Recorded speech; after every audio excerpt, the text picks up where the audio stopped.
이 시간 하나님의 말씀 보겠습니다. 창세기 5장 1절과 32절 말씀 보겠습니다. 우리 다 찾으셨으면 우리 다 같이 합독하도록 하겠습니다. 시작. 이것은 아담의 계보를 적은 책이니라. 하나님이 사람을 창조하실 때에 하나님의 모양대로 지으시되 노아는 500세 된 후에 셈과 함과 야벳을 낳았더라. 아멘. 우리 창세기 이 시간에는 족보에 대해서 한번 좀 살펴볼 텐데요. 족보의 특징이 무엇인지 살펴보면서 족보에 나온 우리 내용들을 한번 자세히 살펴보도록 하겠습니다. 죄의 근본은 관역에서 벗어나는 거예요. 관역은 목적이라고 말씀을 드렸습니다. 목적. 하나님께서 사람을 창조하신 그 목적에서 벗어나는 것.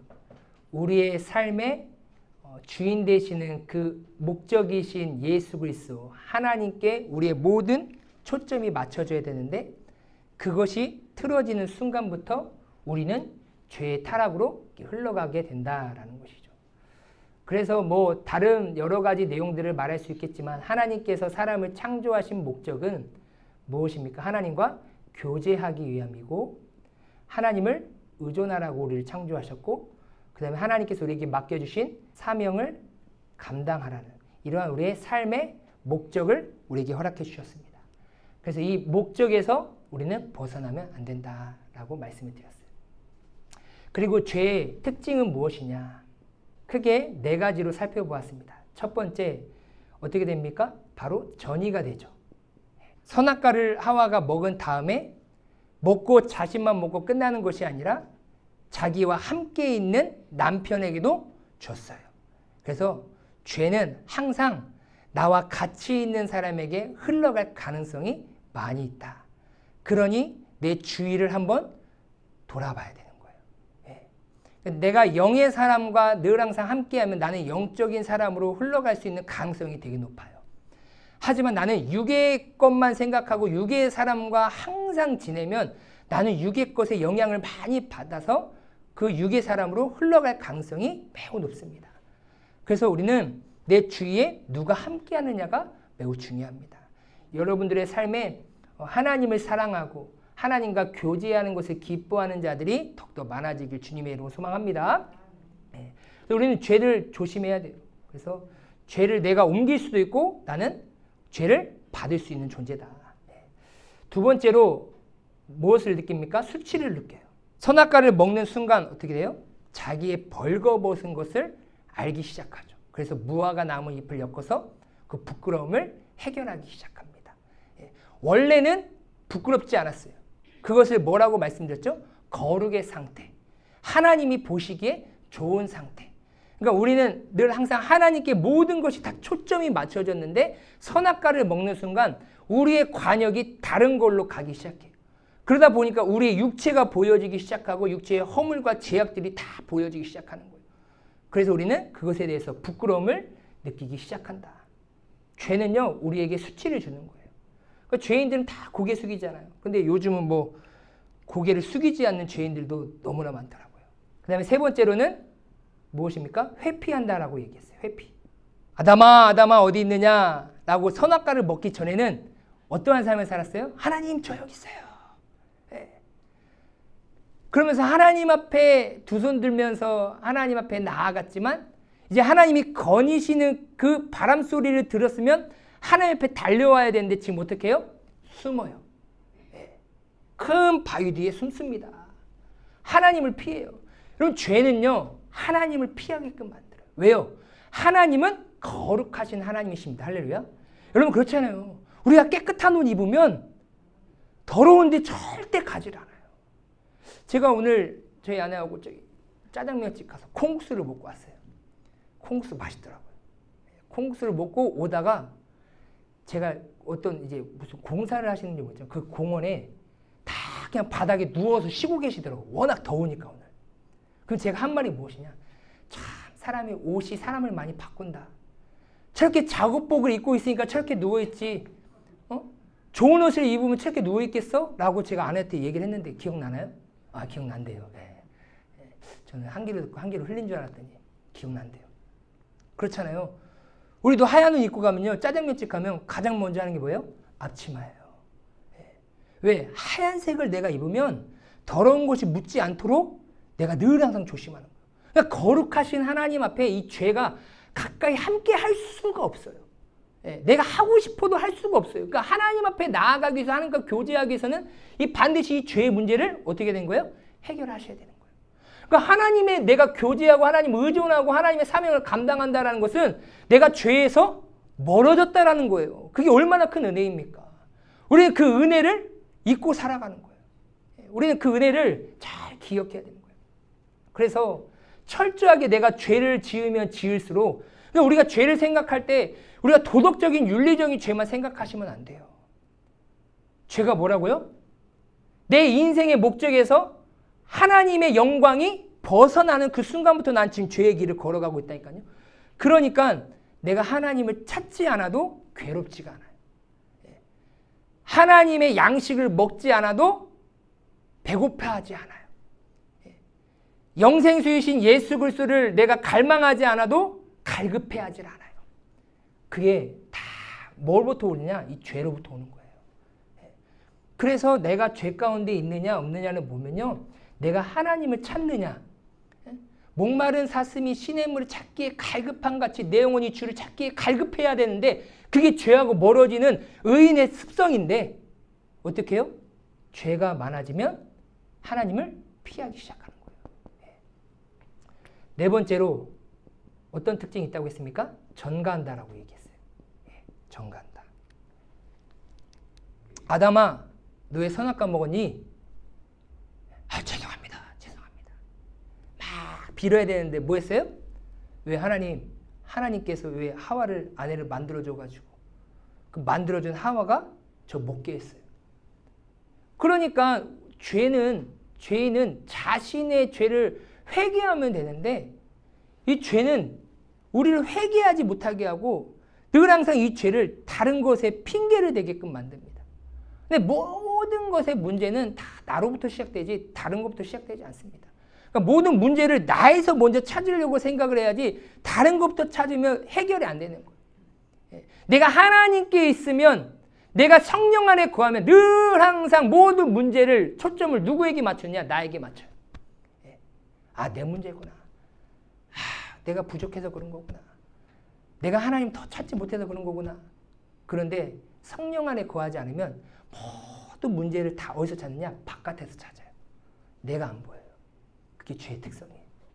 하와야, 너는 왜 선악과 먹었니? 뱀이 저를 미혹해서 먹었습니다. 그러니까 뱀이 저주받고 그러잖아요. 철저하게 죄는요, 전가를 합니다. 그런데 이렇게 죄의 특징을 가지고 죄에 빠진 아담과 하와를 버리지 아니하시고 하나님께서 은혜를 허락해 주십니다.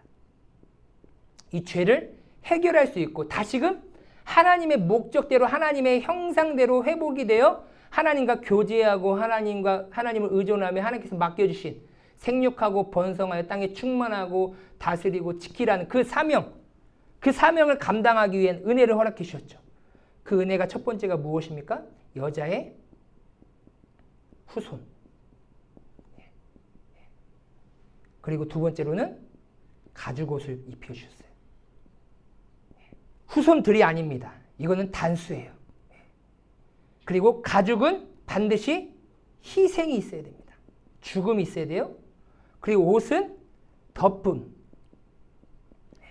수치와 부끄러움을 덮어주는 거예요.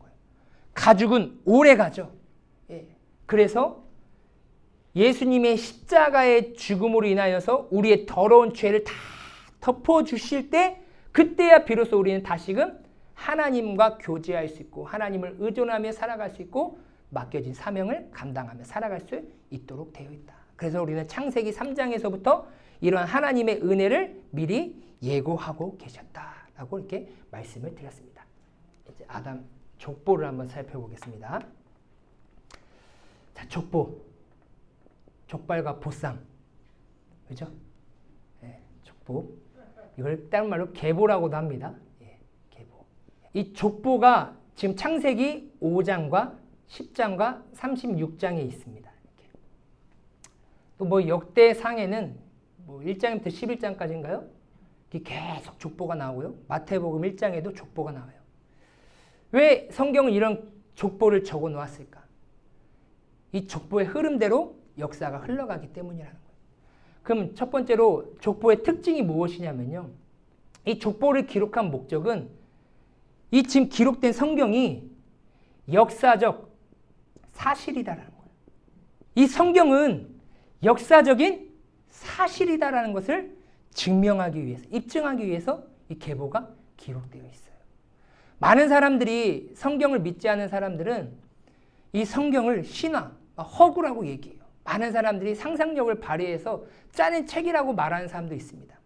하지만 이 성경은 사람이 짜내어 만들어내는 어떠한 신화적인 이야기가 아니라 하나님께서 사람을 통해 40여 명의 사람을 통해 1600년 동안 기록하게 만들어서 정말로 하나님의 말씀을 통하여서 하나님이 어떤 분인지를 스스로 드러내기 위해서 특별하게 우리에게 주신 계시의 말씀이 바로 하나님의 말씀이란 말이에요. 그 하나님의 말씀을 어떻게 해요? 이것은 허구가 아니라 사실이다. 팩트다. 진실이다.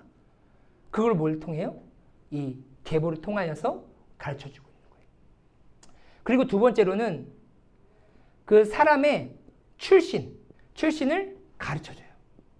이 사람이 어떤 사람인지, 누구인지, 어디서 출생했는지를 가르쳐주는 게 바로 이 족보예요. 그러니까 여러분들 이게 족보 쭉 보다 보면 나중에도 뭐 우리가 또 다른 성경을 보다 보면 누구의 아들, 누구의 손자, 누구의 증손자 막 이렇게 나오잖아요. 그렇게 말하는 것은 헷갈리지 말고 정확하게 이 사람이 어떤 사람으로부터 이렇게 흘러왔는지에 대해서 정확하게 그 사람의 출신을 가르쳐주기 위함이다라는 거예요. 그리고 또한 족보를 기록한 것은 무엇이냐? 옛 시대는 마무리가 되고 이제 새 시대가 출발되는 거예요. 족보를 좀 길게 기록한다라는 것은 특히 창세기에서는 이 족보가 시작되면 이전의 시대는 마무리가 되어지고 이제 새로운 시대가 열릴 것을 보여주고 있는 게 바로 족보라는 거예요. 그리고 네 번째로는 이제 새 시대 있죠. 새 시대가 열리는데 새 시대의 주인공은 족보의 마지막 사람이에요. 족보가 딱 등장하면 옛 시대가 마무리되어지고 새 시대가 출발하는데 그 새 시대의 주인공이 나타나야 되죠. 그 시대를 이끌어갈 주인공이 나타나야 되는데 그 주인공은 그 족보에서 어떤 사람이라고요? 맨 마지막 사람. 그 마지막 사람을 얘기하려고 족보를 얘기하는 거나 마찬가지인 거예요. 그러니까 오늘 이제 창세기 5장은 아담의 계보라라고 얘기하고 있어요. 그러니까 처음 이제 아담의 시대는 어떻게 되는 거예요? 마무리가 되어지고 새로운 시대가 열리는데 그 새로운 시대의 주인공이 이제 맨 마지막에 등장하는 누구예요? 노아라는 거예요. 그래서 이 창세기 6장부터 노아의 시대가 열리게 되는 것입니다. 그리고 창세기 10장 그리고 11장에는 이제 셈족보도 나와요. 이제 그리고 나 또 족보가 나온 다음에 어떻게 해요? 또 새로운 시대가 열리는 거예요. 누구? 아브라함의 시대가 열리게 되는 것입니다. 그러니까 뭐 기억하셔도 좋고 안 하셔도 이렇게 한번 들어는 보시면 될 것 같아요. 족보가 왜 기록되었느냐? 역사적 뭘 증명하기 위해서? 사실이다. 이건 허구가 아니다. 팩트다. 그리고 그 사람의 뭘 가르쳐준다고요? 출신. 뭐 성분을 따지자거나 그런 게 아니라 이 사람은 예수님의 계보는 누구로부터 온 거예요. 이제 아담부터 시작해가지고 다윗을 이어가지고 이제 쭉 가르쳐주는 거예요. 예수님이 다른 사람의 후손으로 온 게 아니라 누구의 후손으로? 다윗의 후손으로 왔구나. 근데 다윗은 누구로부터 온 거예요? 셋의 계보고, 셋은 아담이고. 그러니까 어떻게 그 사람의 출신을 가르쳐주는 게 족보다. 저희 부모님 세대만 해서도 저까지는 뭐 안 그랬는데 다 이렇게 출신 성분 다 따졌잖아요. 그러면서 이렇게 족보대로 이름 막 져야 될 걸 이렇게 다 짓잖아요. 그렇죠? 네. 그렇게 지는 거예요. 저희도 이제 석자 돌림이에요. 석자. 저희 큰아버지 아들이 이창석, 저는 이준석, 이경석, 이은석, 이훈석 다 그게 뭐예요? 족보에 따라서 이게 간 거잖아요. 저희 아버지는 이완수, 저희 큰아버지는 이태수, 이민수, 이근수 다 숫자 돌림이고 다 족보에 따라서 갔잖아요. 그렇죠? 예, 그러니까 그 사람의 출신을 이렇게 가르쳐 주는 거고요. 그 다음에 그 사람 지금 그 시대가 마무리가 되어지고 무슨 시대가 열린다는 거예요? 새 시대가 열린다. 그런데 새 시대가 열리는데 그 주인공은 어떤 사람이다? 마지막 사람이다. 그래서 우리는 그 마지막 사람의 포커스를 맞추면서 그 사람을 통해서 하나님께서 어떻게 하나님의 나라를 이루어 가시는지에 대해서 그 다음 장을 열어가면서 이제 살펴보시면 족보가 그냥 의미 없이 쓰여진 것이 아니라 하나님께서 이러한 계획을 가지고 쓰셨구나라는 것들을 이제 깨닫게 되는 것이죠. 그냥 듣고 지나치시면 되겠습니다. 또 스트레스 받지 마세요. 우리의 이제 이 족보를 통하여서 아담 족보를 통해 두 가지 인생이 있습니다. 어떤 인생이 있느냐? 이제 아담이 누구랑 결혼했죠? 네, 하와랑 결혼했습니다. 그래서 자녀를 낳았습니다. 가인과 아벨을 낳았어요. 이제 창세기 4장의 마지막 그 부분에 보면 이제 가인의 족보가 나와요. 그리고 이제 아벨의 족보가 나옵니다. 한번 이제 족보를 한번 살펴볼 거예요. 가인은 누구를 낳냐면요. 에녹을 낳아요. 에녹은 이랏을 낳아요. 이랏은 무후야엘을 낳아요. 무후야엘은 무드사엘을 낳아요. 무드사엘은 라멕을 낳습니다. 라멕에게는 아내가 2명이 있습니다. 이 라멕부터 시작해가지고 이제 일부 다처제가 시작이 된 거예요. 하나님은 허락하지 않았지만 이 라멕이 일부 다처제를 스스로 한 거겠죠. 첫 번째 아내가 아다예요. 아다. 두 번째 아내가 실라예요. 실라. 뭐 실라라고도 표현되기도 하고 실라.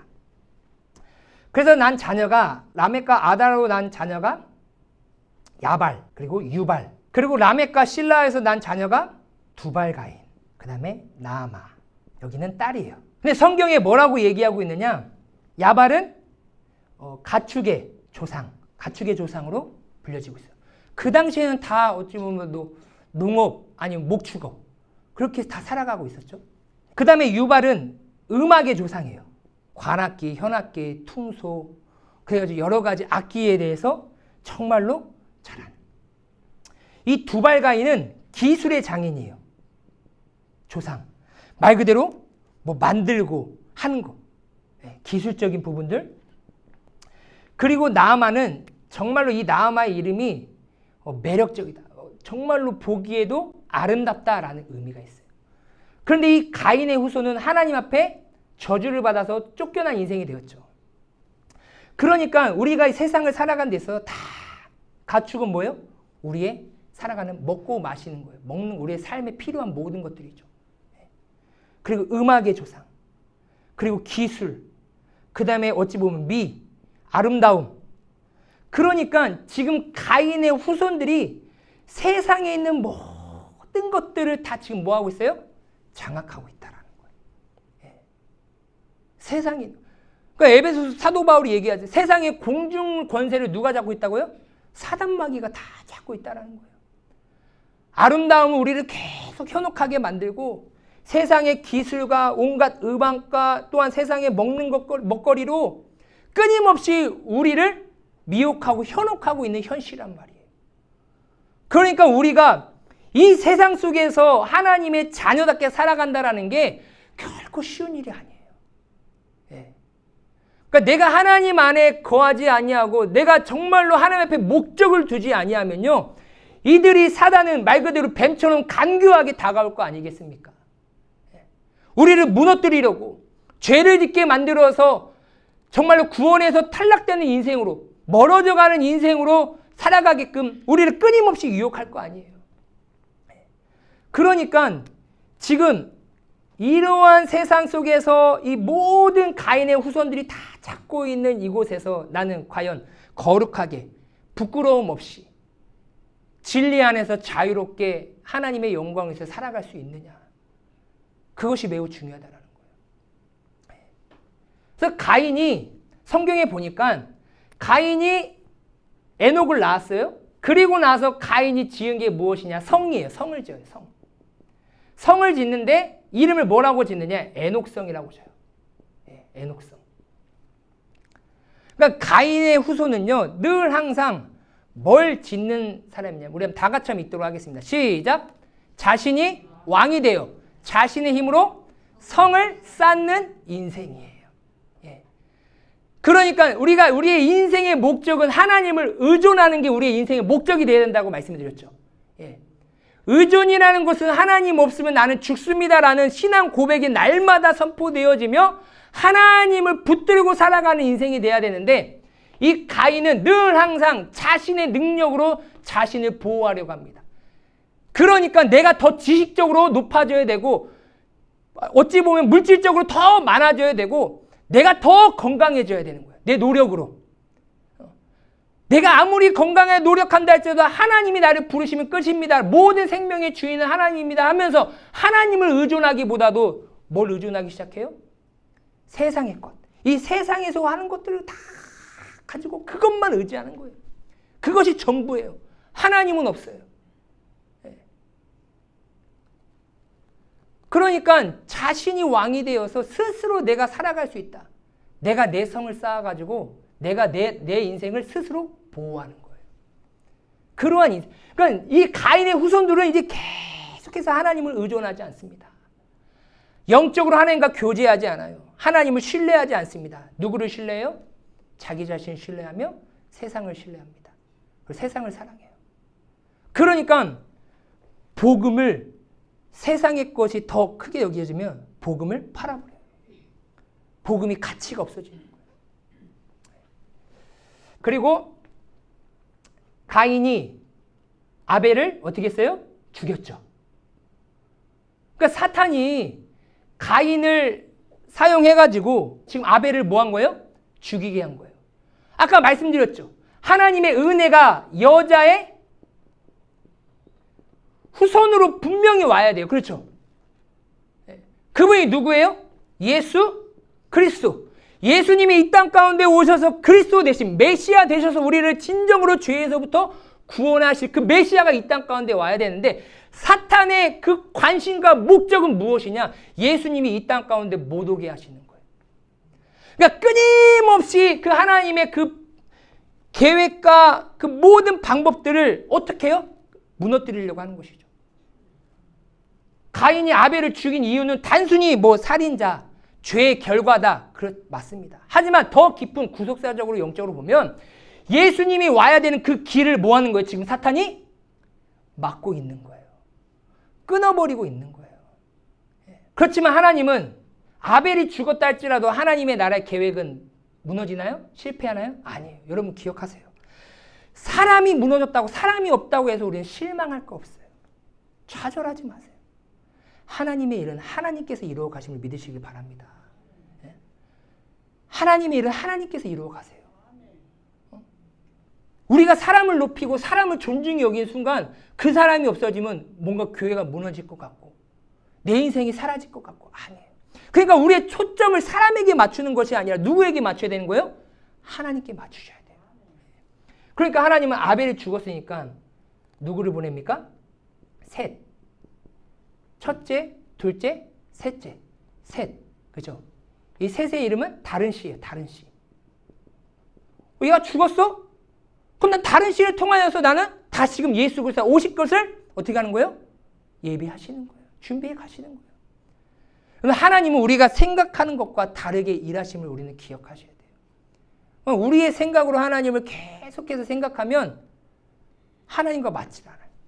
내 생각을 다 내려놓고 하나님의 생각에 우리가 초점을 맞출 때 우리가 놀라운 은혜를 경험하게 될 줄 믿습니다. 셋은 누구를 낳느냐? 에노스를 낳아요. 에노스 때에, 그때야 비로소 뭐라고 얘기하냐? 하나님의 이름을 뭐 했다고요? 불렀더라라고 얘기하고 있어요. 그때에 하나님의 이름을 불렀더라라고 얘기하고 있어요. 근데 에노스의 이름의 뜻은 무엇이냐? 연약한 자예요. 연약한 자, 가난한 자. 그러니까 하나님의 이름을 불렀다라는 것은 무엇을 의미하냐면요. 하나님을 의지하기 시작했다. 네. 여러분, 우리가 언제 하나님 불러요? 좋아서도 부르지만 우리의 연약함을 알 때, 하나님의 도우심을 구할 때 우리가 하나님의 이름을 자주 부르잖아요. 그렇잖아요. 네. 좋아서도 부르고 행복해서도 부르고 괴로워서도 부를 수 있겠지만 언제 부른다고요? 내 연약함을 알 때. 그러니까 심령이 가난한 자는 복이 있는 천국이 그들의 것이며, 누가 하나님의 이름을 부르는지 아십니까? 교회 와도요? 연약한 자가 부릅니다. 연약한 자는 어떤 사람이냐? 내 자신이 죄인임을 깨닫고 내 스스로 이 죄를 해결할 수 없구나를 깨달은 자가 연약한 자인 거예요. 내가 아무리 노력해도 이 죄를 해결할 수가 없어요. 뭘로 해결해야 될까? 말씀을 보니까 오직 예수 그리스도만이 나의 죄를 해결하실 수 있구나. 그러니까 그 예수님의 이름을 부를 수밖에 없는 거예요. 교만한 자는 강한 자이죠. 이 라멕의 이름이 강한 자예요. 강한 자. 하나님께서 가인을 이제 하니까 자신이 죄인이 가니까 막 다른 사람이 날 죽일 것 같다 두려워요. 하나님 제 인생이 얼마 남지 않은 것 같아요. 그러니까 하나님께서 뭐라고 얘기해요? 그래, 야 너를 해코지 하는 자에게 내가 벌을 7배나 내리겠다. 그래도 하나님께서 그 가인에게 어떻게 좀 은혜라도 베풀어 주셨어요. 그러니까 가인이 살아갈 수 있는 은혜를 누렸습니다. 근데 이 라멕은 뭐라고 얘기해요? 하나님이 허락하지도 않았는데 이제 어떻게 해요? 일부 다처제를 하기 시작합니다. 그리고 내 맘대로 막 살인하고 나쁜 짓 다 해놓고선 자기는 뭐예요? 가인은 7배인데 나를 뭐라고 하고 나를 해코지 하는 자에게는 77배나 내가 복수하리라. 자기의 힘과 능력을 다 누구를 위해서 사용합니까? 오직 자신을 위한 거예요. 자신. 그래서 우리는 에노스의 영성을 회복하셔야 돼요. 할렐루야. 여러분들 에노스의 영성이 있길 주님의 이름으로 소망합니다. 날마다 하나님 찾는 심령. 하나님 저는 연약합니다. 저는 부족합니다. 저는 할 수 없습니다. 다른 사람이 보면 탁월해. 다른 사람이 보면 뛰어나. 그럼에도 불구하고 나는 연약합니다. 나는 할 수 없습니다. 다른 거 다 해도 내가 해결할 수 없는 게 뭐예요? 죄의 문제잖아요. 죄의 문제는 그 누구도 해결해 줄 수 없어요. 에노스는 게난을 낳습니다. 게난은 마할랄레를 낳아요. 마할랄레는 야렛을 낳고 야렛은 에녹을 낳아요. 에녹은 무드셀라를 낳고 무드셀라는 라멕을 낳아요. 라멕은 노아를 낳습니다. 이렇게 하나님의 계보는 아브라함부터 시작해가지고 이제 셋으로 시작해서 노아까지. 이제 아담의 시대는 마무리가 되어지고 이제 마지막 족보의 마지막 주인공 누구예요? 노아의 시대가 열리기 시작한다라는 거예요. 자, 여기서 보면 에녹. 아담이 930세를 살았습니다. 셋은 912세. 에노스는 905세를 살았고 게난은 910세를 살았어요. 마할랄레는 895세를 살았고 야렛은 962세를 살았어요. 자, 에녹은 몇 세를 살았죠? 365세. 365일. 기억하기 편하시죠? 에녹은 몇 세를 살았다고요? 365세. 무드셀라는 969세. 야렛이 좀만 더 살았으면, 그죠? 호흡기만 조금만 더, 몇 년만 더 끼고 있었으면 무드셀라를 이겼을 텐데. 그죠? 근데 호흡기가 금방 멈춰가 산소 부족으로 금방 962세밖에 못 살았어요. 969세. 라멕은 777세. 노아는 이제 950세를 살았습니다. 자, 제가 이렇게 말씀드린 이유를 좀 이따가 말씀드리고요. 자, 에녹의 이름이 무엇이냐면요. 봉헌대다. 봉헌이라는 거예요. 봉헌이라는 건 뭐예요? 바치다, 드려지다라는 것이죠. 그러니까 에녹의 인생은 하나님 앞에 뭐한 인생이에요? 바쳐진 인생, 드려진 인생이에요. 근데 언제부터냐? 언제부터 에녹이 하나님 앞에 이름대로 이름값을 했느냐? 야렛이 그냥 여러분 우리가 이름 지을 때 그냥 대충 이름 짓는 사람 없잖아요. 우리는 하나님을 믿는 사람들은 그래도 하나님 앞에 기도하면서 그 이름의 뜻을 가지고 이름을 짓잖아요. 또 하나님 믿지 않는 사람들은 장명소 가가지고 유명한 이름 가지고 훌륭한 이름 가지고 다 이름을 쳐요. 아무런 의미 없이 이름 짓는 이름은 단 하나도 없어요. 그럼 부모가 어떠한 마음을 가지고 믿음을 가지고 다 이름을 어떻게 했을 거예요? 지어줬겠죠. 그러면 에녹이라고 이름을 줬어요. 하나님 앞에 너는 드려진 인생이 되길 바란다. 바쳐진 인생이 되길 바란다. 왜? 야렛은 하늘에서 내려옴이란 뜻이에요. 하늘에서 내려왔다. 그러니까 하나님의 은혜를 받은 그런 야렛이 하나님의 은혜로 이제 자녀를 낳게 되는데 그 자녀가 하나님 앞에 더 바쳐진 인생이 되기를 바란다라는 그런 마음으로 아마 이름을 지었겠죠. 그런데 365년을 살았는데 성경에 보니까 300년 동안 하나님과 뭐 했다고 얘기하면 동행했다라고 얘기하고 있어요. 그죠? 하나님과 몇 년 동안요? 300년 동안 누가 뭐 했어요? 에녹이 동행했어요. 동행하다라는 것은 할라크인데요. 이 할라크라는 단어는요, 보통 어떻게 쓰냐면 말 그대로 걷다. 기본적인 거는 걷다. 말 그대로 가다라는 의미가 있어요. 그 다음에 행하다. 그냥 일반적으로 그냥 걷는 거예요. 뭐 이렇게 그냥 행하는 거예요. 이게 할라크예요. 그러면 보통 어떨 때 쓰여지느냐? 하나님께서 이스라엘 백성들을 찾아가실 때 할라크라는 단어를 써요.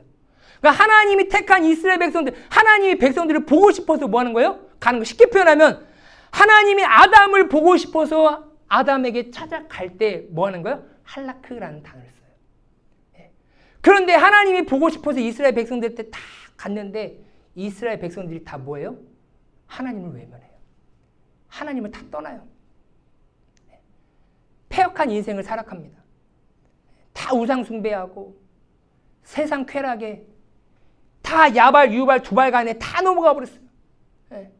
세상의 것에 빠져가지고 하나님을 찾질 않아요.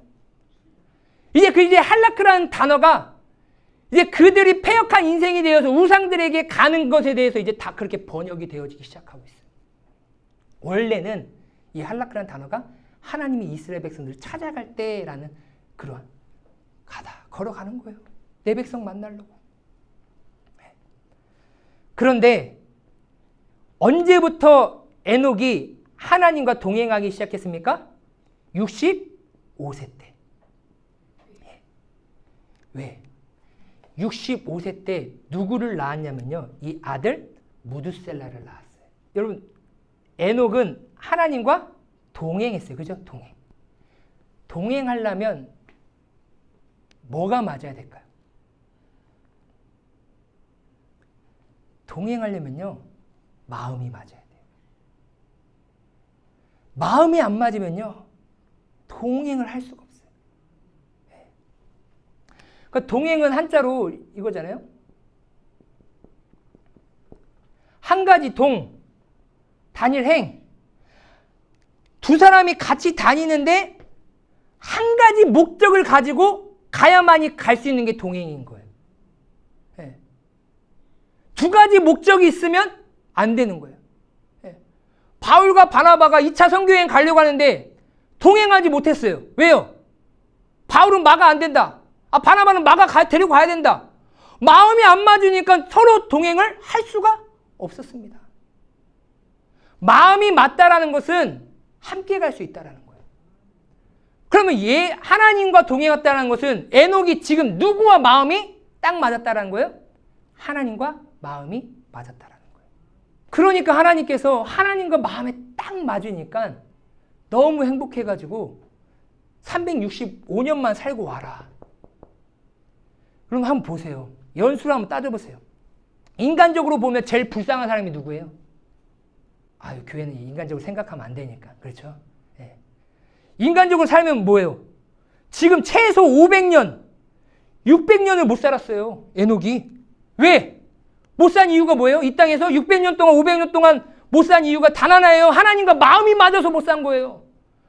하나님과 마음 맞으니까 하나님이 너무 좋아가지고 그냥 죽이지도 아니하고 하늘로 올려버리셨어요. 할렐루야. 하나님은 어떤 자를 하나님의 나라로 올려주시느냐? 하나님과 마음이 맞는 사람이에요. 예수님과 마음이 맞는 사람이에요. 그러니까 마음이 맞다라는 것은 뭐가 될 수 있냐면요. 마음이 맞으면 부부가 될 수 있고요. 마음이 맞으면요. 친구가 될 수가 있어요. 그렇죠? 마음만 맞으면 남자와 여자는 결혼하는 거예요. 근데 요새는 마음 안 보고 다 연봉이나 보고 외모만 보니까 이제 외모가 이제 늙어가기 시작하고 연봉이 없어지면 이제 다 부부가 이제 멀어지는 거예요. 마음이 가장 중요한 거예요. 친구도 마음이 맞아야 친구가 되는 거예요. 그러니까 예수님이 나의 신랑 되시고 또 하나님은 우리 이스라엘 백성들과 뭐라고 얘기했다? 나는 결혼했다라고 얘기하고 있잖아요. 그걸 결혼한 것은 단순히 그게 아니야. 너는 에녹처럼 나의 마음을 맞춰라. 그러니까 에녹의 삶은 이제 65년 이제 무드셀라가 태어나는 그 순간부터 하나님께 집중돼. 그 전부터는 아니었어요. 왜요? 65세부터 300년 동안 동행했다라고 얘기하고 있으니까요. 여러분 우리가 에녹의 영성을 가지고 정말로 하나님과 동행함으로 천국에 들림받는 인생이 되길 주님의 이름으로 소망합니다. 예. 예수님과 마음이 맞으셔야 돼요. 어떤 걸 따지는 게 아니에요. 마음만 맞으면 돼요. 그럼 걸어갈 수 있어요. 예. 그 사람이 아무리 돈이 많고 화려하고 멋있고 예쁜들 마음이 안 맞으면 못 가요. 그건 다른 꿍꿍이가 있어서 가는 거지 진짜 내가 그 사람과 결혼하고 싶고 무엇인가 진짜 즐겁게 행복하게 하고 싶어서 가는 게 아니라는 거예요. 사람은 그렇게 갈 수가 없어요. 마음이 안 맞으면. 무드셀라를 낳았습니다. 65세 때. 무드셀라는 라멕을 몇 세 때 낳았냐면요. 182세 때 라멕을 낳았어요. 라멕은 노아를 187세 때 낳았어요. 예.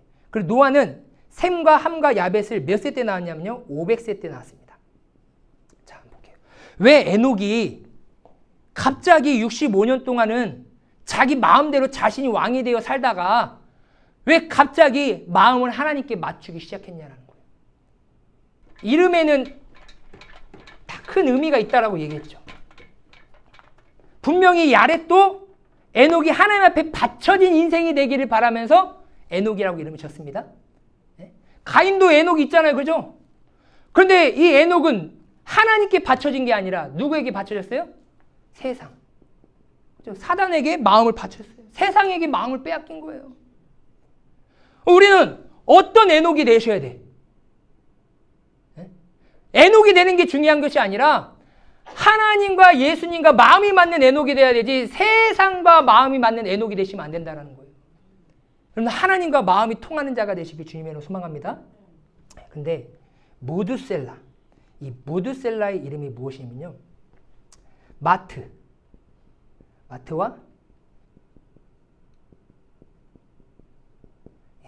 이 무드셀라라는 게 마트와 쉘라라는 거예요. 마트는 무엇이냐면 사람이에요. 사람이라는 의미예요. 쉘라는 창, 무기. 그러니까 이 무드셀라라는 것은 창을 든 사람을 의미하고 있는 거예요. 그러니까 보통 그 당시에 마을이나 이렇게 성을 쌓으면 그 성일 외부로부터 침입하지 못하도록 가장 서 있는 사람이 누구예요? 보초병, 파수꾼. 그죠? 그 사람들은 뭘 들고 있어요? 무기, 창을 들고 있습니다. 예, 창을 들고 있어요. 그러니까 이 무드셀라는 창을 든 사람. 내 성을, 내 마을을 지켜주는 그러한 어찌 보면 수호자라는 거 같은 거죠. 그런데 이 마트가 어디서 나왔냐면요. 파생되냐면 무트예요. 무트. 샬라는 샬라흐. 자, 무트는 무엇이냐면요. 죽으면 죽다에 죽다. 샬라흐는 보낸다. 보내다. 그러니까요. 이 에녹이 하나님 앞에 무드셀라라는 그 이름을 짓게 만드시고 그 하나님의 그 영적인 뜻을 깨닫는 그 순간 아, 이렇게 살면 안 되겠구나. 왜요? 다 다른 민족들은 다른 세상 사람들은 다 세상에 마음을 두고 세상에 봉헌하며 세상에 마음 빼앗기며 살아가고 있는데 하나님께서 나에게만 특별한 메시지를 허락해 주셨어요. 누구에게? 내 아들을 통하여서 에녹에게. 아, 내 아들 무드셀라가 죽으면 내가 보낸다라는 거예요. 그러니까 마을을, 이 성을 지켜야 될 파수꾼이 죽으면 그 성은 뚫리는 거나 마찬가지. 그 성은 내가 거기서 있어봤자 끝나는 거예요. 그러니까 하나님께서 이 무드셀라가 죽으면 내가 옛 시대를 다 마무리하겠다. 이제 내가 새 시대를 열어가겠다. 심판의 메시지를 보내주신 거예요. 무드셀라가 182세에 라멕을 낳았습니다. 187세 낳았어요. 이걸 더하면 369세예요. 500세 더하면 869세죠. 그런데 노아 홍수는 성경에 보니까 몇 세 때 낳았다고 했으면 600세. 노아 600세 때 노아 홍수가 났어요. 그러니까 100세를 더하면 969세. 딱 떨어지죠? 그러니까 무드셀라가 딱 죽은 순간 뭐가 되는 거예요? 그 시대는 마무리가 되는 거예요. 하나님의 심판이 온 거죠. 그것을 알았다라는 거예요. 에녹이. 여러분 교회에서도요. 누가 하나님과 마음을 맞춘지 아십니까? 마지막 재림의 심판이 믿어지는 사람은요. 하나님의 마음을 맞춥니다. 근데 교회를 다녀도 그게 믿어지지 않으면요. 절대 마음을 안 맞춰요. 마음을 안 맞춰요. 천국은요. 하나님께서 그냥 올리는 게 아니에요. 아무나 올리는 게 아니에요. 분명히 우리에게도 이 무드셀라, 무트샬라라는 메시지를 주셨어요. 하나님의 성경 말씀 66권 메시지를 통하여서 분명히 예수님께서 이 땅 가운데 다시금 재림하실 거다라는 메시지를 허락해 주셨습니다. 그 경고의 메시지를 믿는 자는 뭐에 열심을 내야 되냐면요. 하나님의 마음에 초점을 맞추는 거예요. 그래서 그 날마다 하나님과 한락하는 거예요. 하나님과 동행하는 거예요. 산책하는 거예요. 요즘 하나님과 산책하기보다도 누구하고 산책합니까? 하나님하고 관심이 없어요. 다 야발, 유발, 두발가인, 남한테 다 뺏겼어요.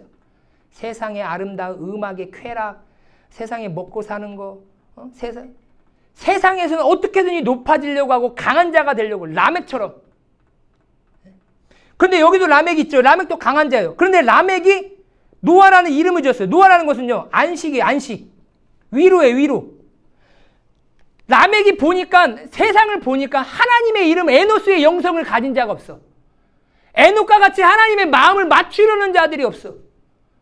어찌 보면 이 라멕이 하나님 앞에 강한 자였던 것 같아. 하나님의 마음을 더 깊이 알았던 것 같아. 그러면서 내 아들 노아라고 이름을 지면서 하나님 안식하십시오. 하나님 좀 쉬십시오. 하나님이 언제 안식하셨어요? 천지를 여섯째 날까지 창조하신 위에 안식하셨어요. 뭐 때문에 안식하셨어요? 보시기에 좋았더라. 하나님 노아로부터 다시 한번 시작해 주세요. 지금 세상을 보면 하나님이 보시기에 좋은 세상이 아닌 것 같죠. 다 넘어갔어요. 가인의 후손이 되었어요. 하나님이 한락해가지고 찾아가려고 했는데 다 하나님을 외면합니다. 오늘 수많은 한국 교회가 있지만 하나님의 자녀들을 만나려고 오는데 오히려 하나님의 자녀들이 하나님을 피해요. 만나려고 하지도 않아요. 왜? 마음 맞으면 내가 그 길로 가야 되니까. 난 지금 육신의 즐거움, 육신의 쾌락을 따라서 막 지금 살아가야 되는데 하나님과 마음 맞으면 막 기도해야 될 것 같고 막 성경을 오래 읽어야 되고 예배 빠지면 안 될 것 같고 막 그러니까 어떻게 되는 거예요? 지금 우리의 마음을 지금 누구에게 맞추고 있냐는 거예요. 예수님의 재림이 마지막 하나님의 심판이 믿어진 사람만이 하나님 앞에 드려지는 거예요. 그렇지 않으면요 다 안 드려져요. 여러분 왜 무드셀라를 제일 오래 살게 해주셨을까요? 969세까지? 하나님의 마음은요 심판하고자 하는 마음이 아니었어요. 969년을 기다려줘도 하나님의 마음을 안 맞출 사람은 안 맞춘다는 거예요. 무드셀라가 1000년을 살고 10,000년을 살아도 970년만 했어도 제가 믿었을 텐데요. 왜 하나님 969년까지만 했어요? 그럼 믿었겠어요? 안 믿어요. 하나님의 말씀이 믿어진 자만이 하나님 앞에 나옵니다. 그러면서 이 노아를 통하여서 이제 하나님께서 안식을 얻으려고, 위로를 얻으려고. 노아도 창세기 6장 9절에 보니까 노아는 당대 의인이며 완전한 자이며 하나님과 할락했대요. 동행했대요. 노아도 하나님과 마음을 맞췄대요. 그 당시에 이제 다음에 또 살펴보겠지만 노아 방주 만드는 데 있어서 수많은 사람들이 같이 참여합니까? 아니에요. 이처럼 하나님께서는 에녹과 같은 인생, 에노스와 같은 인생, 또한 노아 같은 인생, 철저하게 하나님께서 우리를 부르시고 계신다는 거예요. 가인은 가인과 같이 하지 말라. 그는 악한 자에게 속하여 그 아우를 죽였다. 그냥 죽인 게 아니에요. 누구에게 속하였다고요? 악한 자, 사단 마귀에게 속한 자가 바로 가인의 후손이에요. 네. 화했을진저 이 사람이요 가인의 길을 행하였으며, 그죠? 네. 거짓 교사들은 누구의 길을 행한다면? 가인의 길을 행한다는 거예요. 자, 두 번째로 하나님을 왕으로 섬기며 제단에 쌓아 예배하는 인생이 누구의 후손이에요? 그러니까 아까 가인은 성을 쌓는다고 얘기했죠. 그런데 이 아벨은 뭘 쌓습니까? 셋은 하나님 앞에 제단을 쌓아요. 즉 예배예요. 예배. 인생은 딱 갈려집니다. 참되게 하나님 앞에 예배하는 인생과 철저하게 세상의 것을 가지고 자신의 성을 쌓는 인생. 하나님을 의존하지 아니하고 하나님을 붙잡지 아니하고 철저하게 내 능력으로 내 힘으로 내 삶을 지탱해가는 인생. 세상은 그것을 멋있다라고 말하고 잘한다라고 말할 줄 모르겠지만 하나님은 그것을 좋아하지 않아요. 철저하게 하나님만 바라보고 하나님만 의존하는 인생을 하나님은 원하시고 계십니다. 믿음으로 아벨은 가인보다 더 나은 제사를 하나님께 드림으로 의로운 자라 하시는 증거를 얻었으니 하나님이 그 예물에 대하여 증오하심이라. 그가 죽었으나 그 믿음으로써 지금도 말하느니라. 아멘. 족보를 통하여서 하나님께서 우리에게 참 중요한 메시지를 주셨습니다. 오늘 이 수요 바이블 타임에 나오신 분들의 가운데 하나님의 은혜가 충만하게 주님의 이름으로 소망합니다. 예. 그냥 오신 게 아니에요. 예. 여러분들 할 일 없으셔가지고 시간이 남아서 이 자리에 오신 분 계십니까? 다른 분도 없으세요. 하나님의 마음이 맞았기 때문에 이 자리에 오신 줄 믿습니다. 예.